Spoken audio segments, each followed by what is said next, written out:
Hello, mamas and papas. It is Tuesday night, and that means it's live stream night.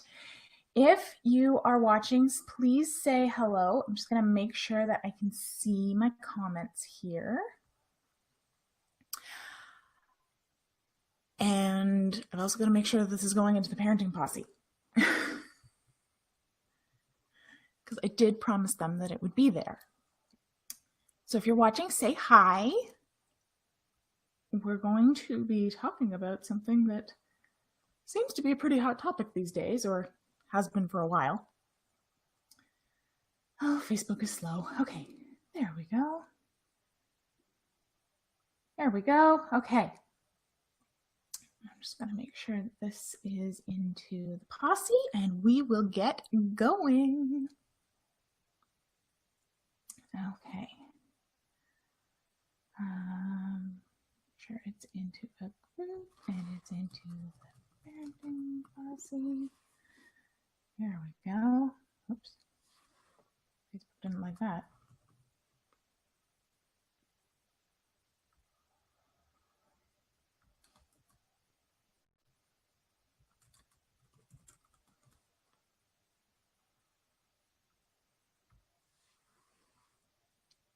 Okie dokie.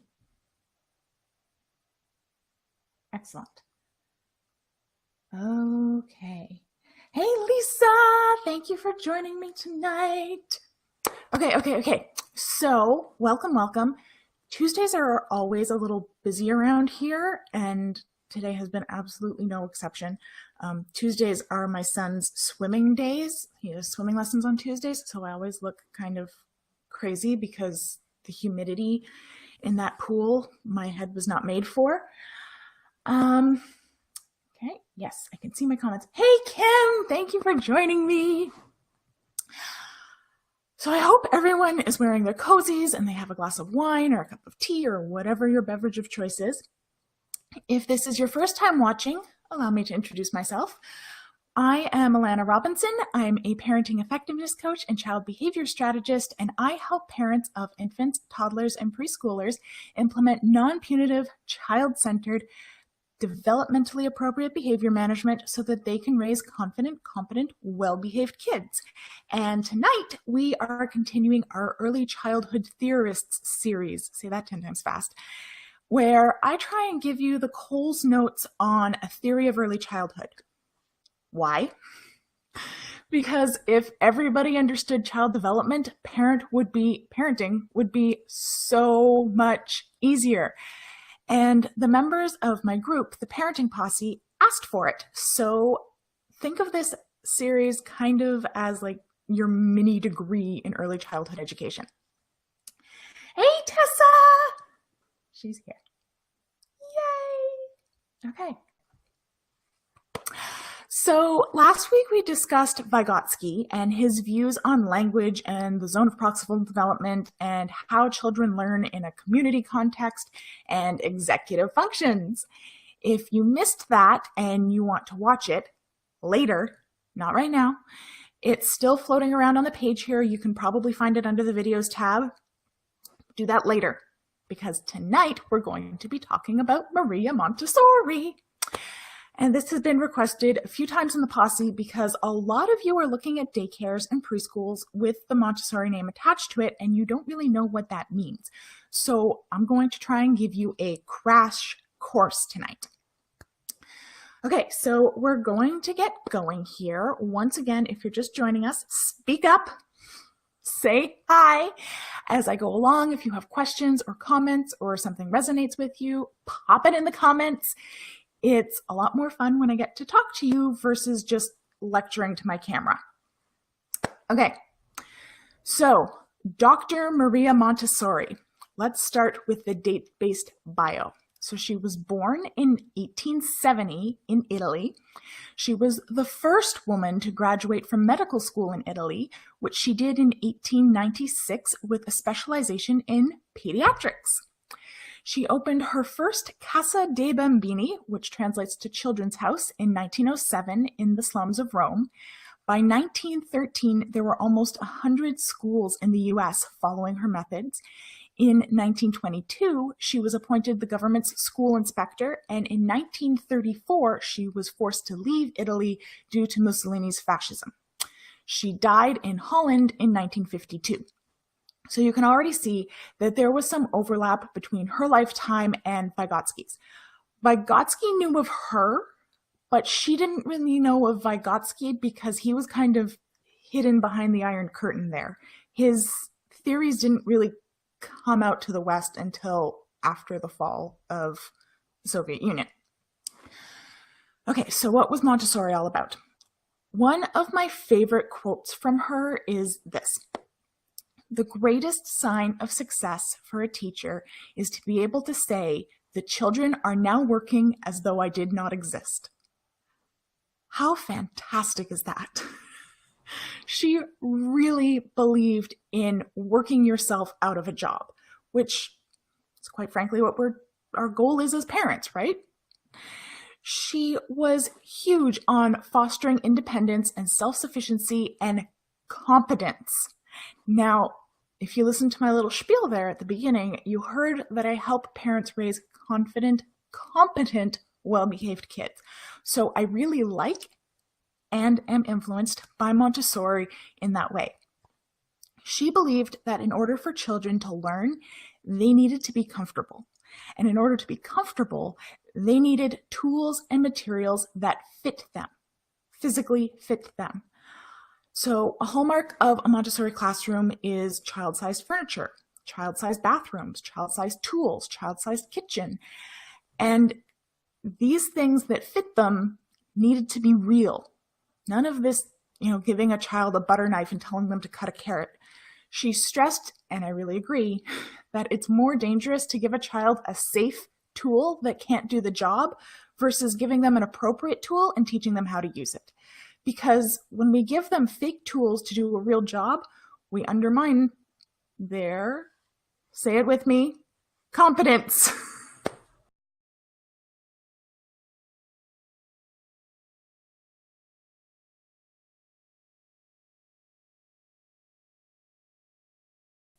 She was, what was I saying? She's really big into competence. She's really into having child-sized tools and child-sized environment and making sure that everything fit children so that they could be comfortable, which would free them up to learn.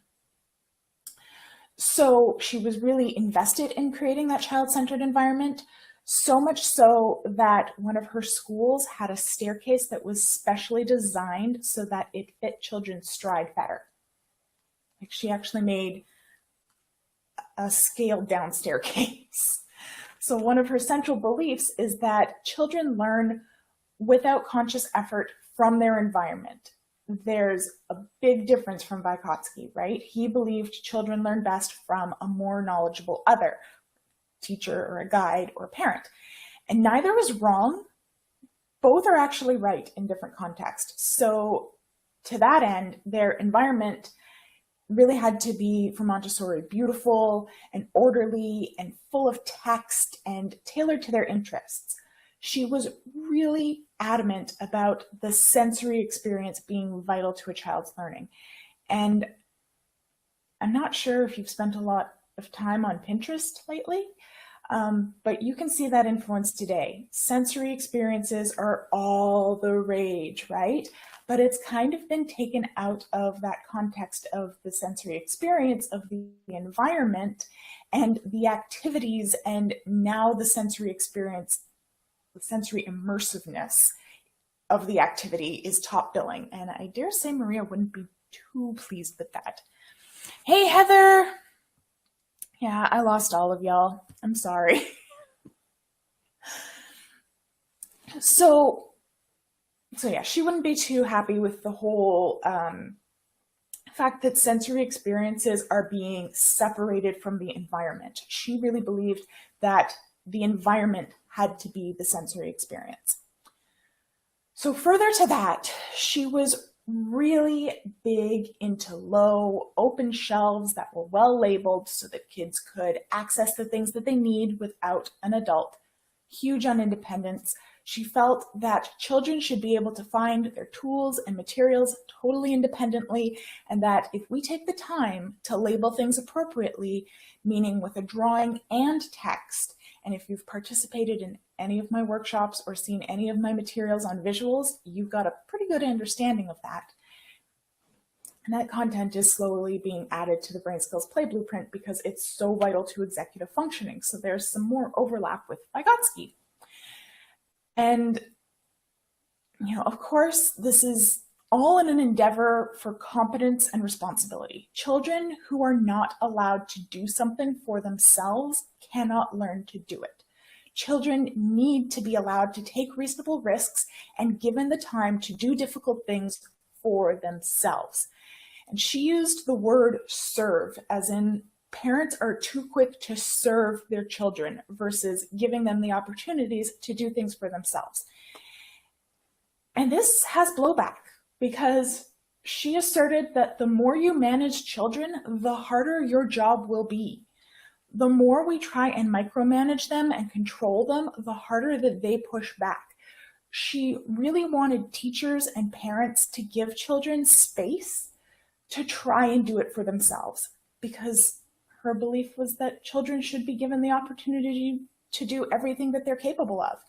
When I was in early intervention, like one of our kind of mantras was never do for a child what they can reasonably do for themselves, which I had to remind myself of constantly and still do. But then I was working with kiddos who, quite frankly, faced more challenges just getting up in the morning than most children face all week. So, I often felt compelled to do more for them to make it easier or to give them a break. And every time I did, it blew up in my face. They didn't want my help. They knew that they could do it by themselves. They knew that they were competent and that the best way for me to help them was to honestly just get out of their way. And this is still hard for me as a mom to remember because I'm often rushed and frazzled, and little kids take time to do things, way more time than I would.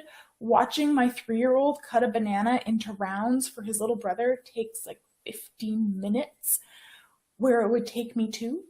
And, my 16-month-old is like melting down on the floor, but he can do it. And he does it a lot faster when I stop hovering and get the hell out of his way. So I'm actually honestly considering getting a decal made for my living room so that I can see never do for a child what they can do for themselves as a reminder constantly, because it's so hard to do. Hey, Shannon. Hey, guys. Okay, so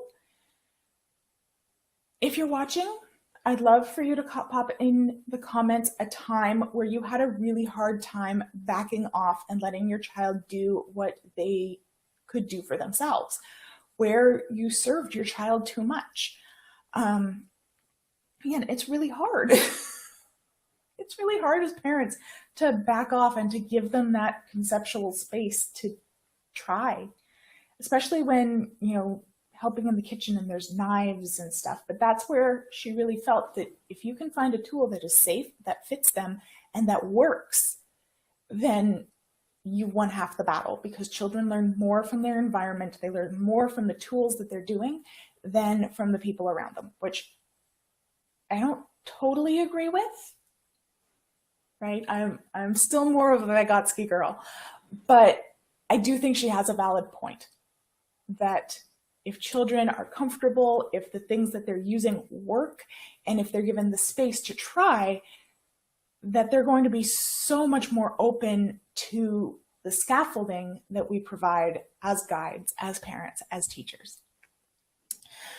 So she dictated that children be given lots of open-ended time so that they could figure those things out without pressure.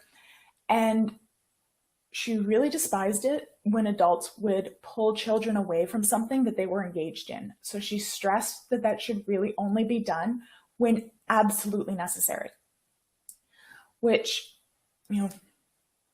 she kind of tried to figure out and she suggested be determined by closely observing children. She felt the best way to get to know children is to watch them, to take the time to look at them and what they're doing and use those observations to inform what we do that day, what materials to provide, what to keep in the environment and what to take away and replace with something different. Again, this is something I incorporated as a developmental specialist and continue to do as a parent and instruct my clients to do. I've shared, and I'm not sure if it was in a live stream or in an email or where exactly, but I have shared with people, y'all, at some point, the story of a little boy I worked with who, for anonymity's sake, I call Ben, and Ben was being like super disruptive in class. He was having a super hard time. So I was asked to come in and see if I could get him into, shape up, because what I was reporting in our sessions at home, he was capable of listening and following directions and using his words. But in school, he was being a holy terror. So they asked me to come in and be at the school with him and see if I couldn't turn things around. And the first 2 days, I just watched him. And I sat and I observed, and they weren't lying to me. He was being a hellion. And I tried a few things and it wasn't really helping. And then I noticed that when it was time for rest, and he was in a full day kindergarten class that had like a nap time for 2 hours in the afternoon. It was really more of a quiet time. But that's when it was time for nap and they turned the lights out, and he behaved great. And when I told the teacher this, her initial reaction was, oh, he just really needs the rest. He loves nap time. And I was kind of like, can we just try doing the afternoon with the lights off anyways? And she agreed, and he was great. No behavior problems. He could hear the fluorescent lights buzzing. He was misbehaving because he genuinely could not hear the teacher giving him instruction. That was the problem. And this was a while ago. LEDs weren't really a thing just yet, so they just kept the overhead lights off and they brought in incandescent floor lamps, and his behavior did a 180 overnight. That's the power of observation. That's the power of watching children and seeing what it is they need instead of always reacting. The way she put it was, watching children to provide the ideas. So when it comes to looking for a daycare or a preschool, one thing that you have to keep in mind is that Montessori's theories are so foundational to modern early childhood education that her influence is in every single preschool program, everywhere. We honestly take her ideas for granted now, but every preschool and every daycare has small furniture and small child-sized bathrooms. We all have kid-sized cups and cutlery at home. Show of hands. Who has one of those chairs that looks like an overstuffed armchair from Pottery Barn, but it's child-sized? All that stuff is because of Montessori. When she started talking about this stuff, it was revolutionary. And there has been a renewed focus on observation and what's called emergent curriculum. So watching what the kids do and planning off of that. Not because of Montessori, oddly enough, but because of Reggio Emilia. And we'll talk about Reggio another week. But Reggio Emilia is a city in Italy, and they were heavily influenced by Montessori. So her ideas are just kind of coming full circle and coming from another avenue. So it's important to recognize that.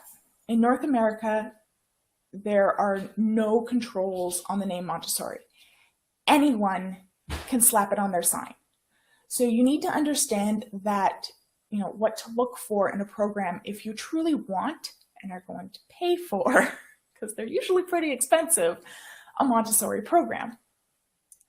Also understand that there are many what's called neo-Montessori programs, which incorporate, the foundational theories of Montessori education, but they don't necessarily follow her exact method.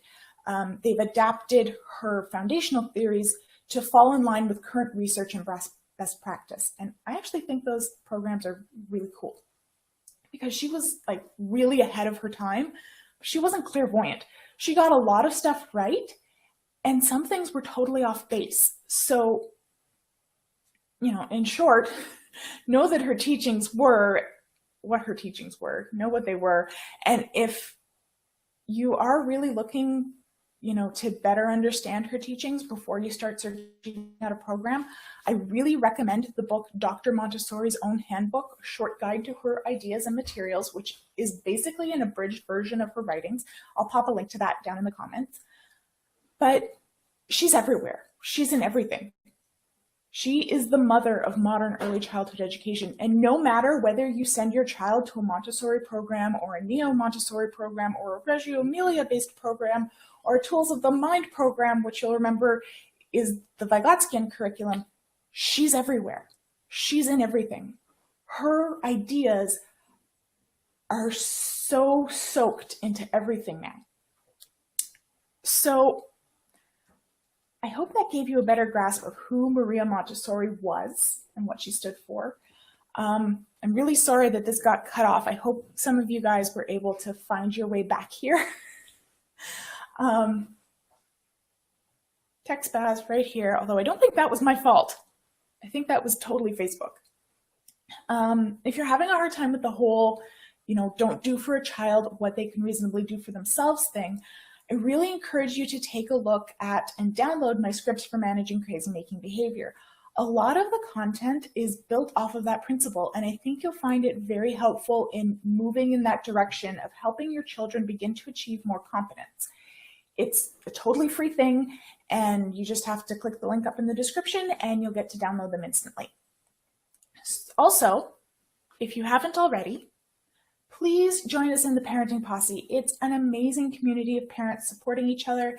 It's that rare parenting group where there is just no drama, no bullshit, and men and women are welcome to come and be encouraged. And we're all united in raising confident, competent, well-behaved kids. So if you aren't in there, I don't know what you're waiting for, but you can join and get in by clicking through to the page, and up in the right-hand corner, there is a button that says Join Group. Hit that, answer the 3 very quick entrance questions, and either I or my wonderful assistant Josh will get you in.